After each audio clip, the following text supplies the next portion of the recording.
Az állatkert békésen alszik. Csupán az áram zümmög a vezetékekben. Viszont a béke csak addig tart, amíg az áram rendben zümmög. Ha a villannyal bármi gond van, lőttek a nyugodt álomnak. Már az is elég nyomasztó, amikor ki kell fizetni a denevéreknél feleslegesen égő lámpák fogyasztását, vagy ha a krokodilmedence szivattyúja alattomosan megeszi egy elefánt árát évente. De adódhatnak ennél súlyosabb galibák. Mi van, ha a medve elrág egy vezetéket a barlangja mélyén, és ettől leolvad a pingvínház? Vagy ha beül egy kismadár a kábelek közé, zárlatot okoz, és kiszabadulnak a páviánok.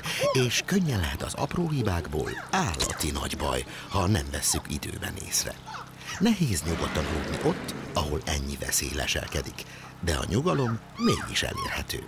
Nem csak az állatokra figyelhetnek ügyes elektronikus eszközök, de most már magára, az áramra is. A Power Vision szenzorai egy mozdulattal a kábelekre ültethetők. Ezután pedig figyelnek minden gyanús jelre, de feljegyzik és továbbítják a nem gyanúsakat is.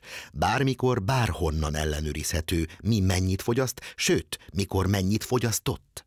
És amint valami szokatlant észlel, a rendszer azonnal küldi a riasztást e-mailben vagy SMS-ben. Nincs több felderítetlen rongálás, rejtett zárlat, és azon sem kell töprengeni, minek köszönhető a villanyszámla összege.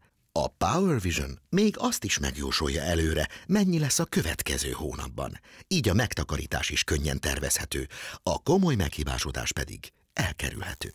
Nincs több kóbor áram, és így kóbor állat se. Az áram zümmög, amerre zümmögnie kell, a Power Vision figyel, mindenki más pedig alhat nyugodtan.